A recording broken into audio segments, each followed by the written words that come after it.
in the last 4 years. And I think that's really what the strength is that we have, to take all our partners to these markets and get them entry and get them the users that they require to showcase their wonderful content. So without further ado, I'm going to pass it on back to Anusha, take it forward. But thank you all for being here. I think this is an exciting day for us. Thank you. Thank you so much, Amit. Well, without further ado, it's my honor to invite Archana Anand, Chief Business Officer, ZEE5 Global, onto the stage to tell us more about their plans and why we are all here today. Thanks, Anusha. Thank you so much. Thank you, Anusha. Hello there. Taking ZEE5 to #1 South Asian platform internationally has been the most exhilarating journey by far. And we have so enjoyed the challenge of entering brand new markets, understanding the consumer dynamics, finding innovative ways to reach our consumers, and ultimately serving them the content they love from back home. Our vision and ambition, however, does extend way beyond this.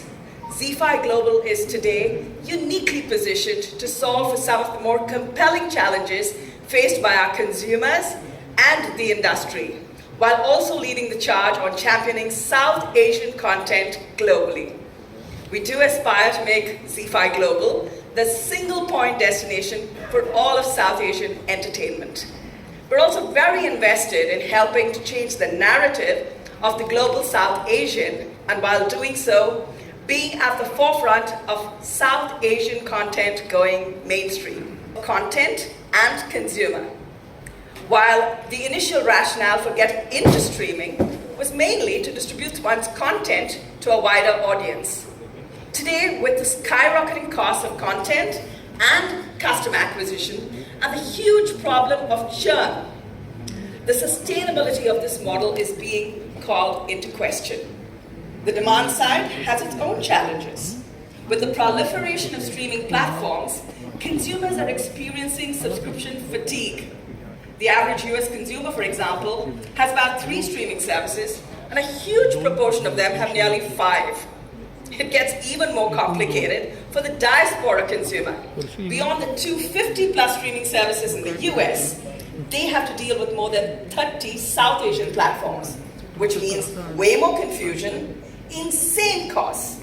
So we reached out to some of these consumers in the US to hear their first-hand view of the challenges. See this in this AV and then we'll talk. Hi, Kiyo, मजा में? Hi, I'm Jackie. Hi. Hi. Hey, hi, this is Kiran. I'm in the US for almost 15 years now. For about 17 years. More than 20 years. 5 decades, I guess. For 3 decades. About 30 years. More than 10 years. 5 years. More than 20 years. I do not go to movie theaters anymore because web streaming is very convenient and the timing works really well for me. Hindi and Malayalam, but of course I like to watch the Telugu and Tamil movies too. Hindi, Bengali, Mostly web series and movies. Yeah, actually I love watching with subtitles because India has so many languages and some regional language movies are great. South movie. Chukega nahi sama. Fluently. I'm a movie maniac. I just want variety. We watch a lot of Marathi movies. there are multiple apps. That's a big challenge. Often like good. Make things easily searchable, put the top 10 or top 20. Paying subscription for so many. That is a big thing. It is a lot. Yep, it's a pain. One app which have everything in it for us and for kids also. App that has all of the different content, something that's searchable and dividable by language. Everything is in one stop. It just makes it so much easier for everybody.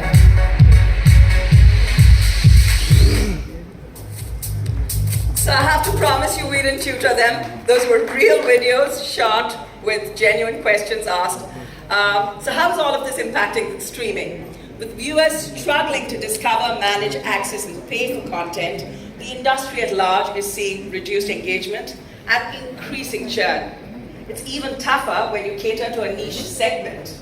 South Asian platforms who have gone international are really grappling with customer acquisition costs that can go as high as $90 in the US to target an audience that's scattered across the immense geography, like Amit mentioned, right? In Texas, tri-state area, Bay Area, they're all over. It's like finding a needle in a haystack. Added marketing and tech costs, and it becomes an unviable proposition for most. And then there is rampant piracy, with many consumers tending to gravitate towards pirate IPTV boxes. Aggregation is therefore the logical, legitimate, and obvious solution. But then again, not everyone can take on this mantle. An aggregator needs to necessarily boast reach, distribution might, and strength of consumer data.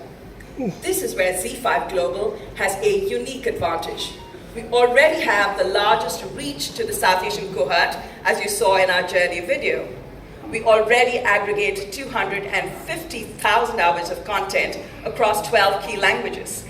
With this, we're already armed with keen data insights into the myriad cohorts and their viewership preferences for targeting, cross-selling, and upselling of content.